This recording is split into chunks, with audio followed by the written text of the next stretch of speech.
This video covers how to do antiderivatives when you have to take long division first, because when we look at something like this integral, we can't really deal with that in its current state.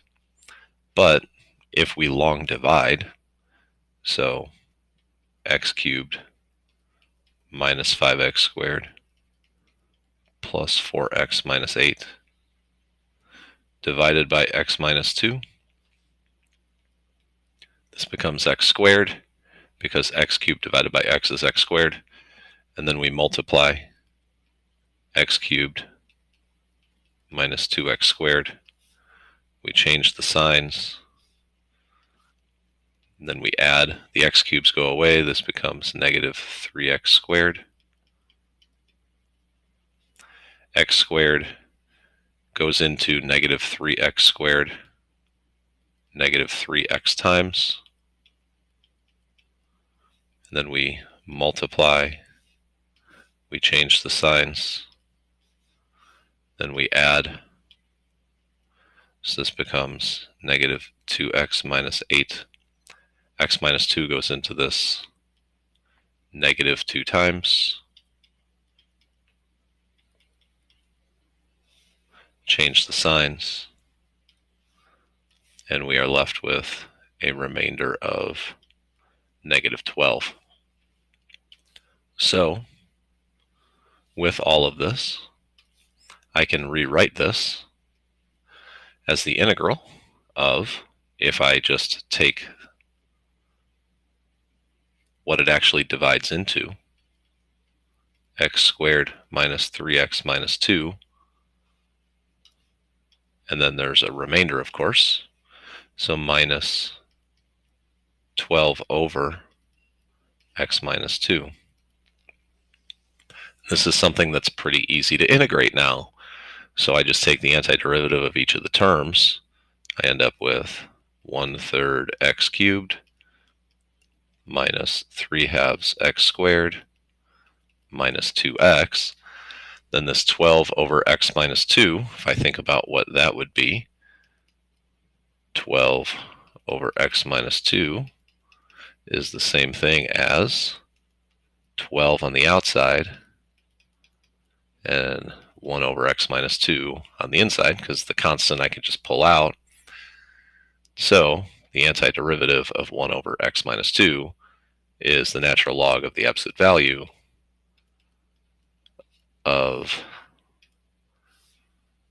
x minus 2. So that is what's going to happen here. Minus 12 natural log absolute value of x minus 2 plus c. In the interest of time for this video, I already completed the long division on the second one. Remember that you might need a placeholder 0x cubed because there is no x cubed term in the numerator. So after the long division, we have 3x cubed minus 3/2 x squared minus 17/4 x plus 21/8, and then the remainder is minus 5/8. So I would write the integral in that format: 3x cubed minus 3/2 x squared minus 17/4 x plus 21/8 minus 5/8, 2x minus, or 2x plus 1. So then integrating all of these, taking the antiderivative of each term, I get 3/4 x to the 4th minus 1/2 x to the 3rd minus 17/8 x squared plus 21/8 x. Then I have this term, which we'll talk about over on the side. I can pull the 5/8 to the outside of this. I have 1 over 2x plus 1 dx. And so my inclination is that the integral or antiderivative of 1 over 2x plus 1 would be the natural log of 2x plus 1. So what we want to do is we want to make sure that's actually right, because this 2 in there might make it a little bit more confusing, like there might be some sort of chain rule piece that we're missing. So in order to confirm that this is the antiderivative, we can take the derivative. So if I take the derivative of the natural log of 2x minus 1, the derivative is 1 over 2x plus 1 times the chain rule, which is 2. So because that means the derivative is actually 2 over 2x plus 1, that means that these aren't exactly the same.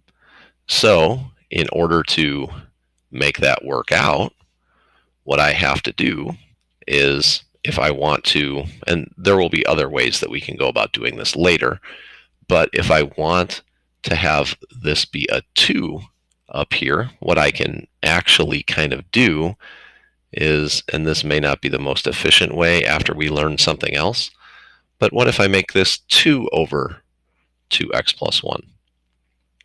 Well, that means I'm multiplying the top of this by 2 to make it look like this, which is the derivative. So if I multiply the top by 2, I also have to multiply the bottom by 2 in order to keep this the same. So I can write this as 5/16 times the integral of 2 over 2x plus 1, and I know that that would be natural log of 2x plus 1 because the derivative of that is what I have in here. So when I antidifferentiate this piece, it becomes 5/16 times the natural log of 2x plus 1, and then I have plus c.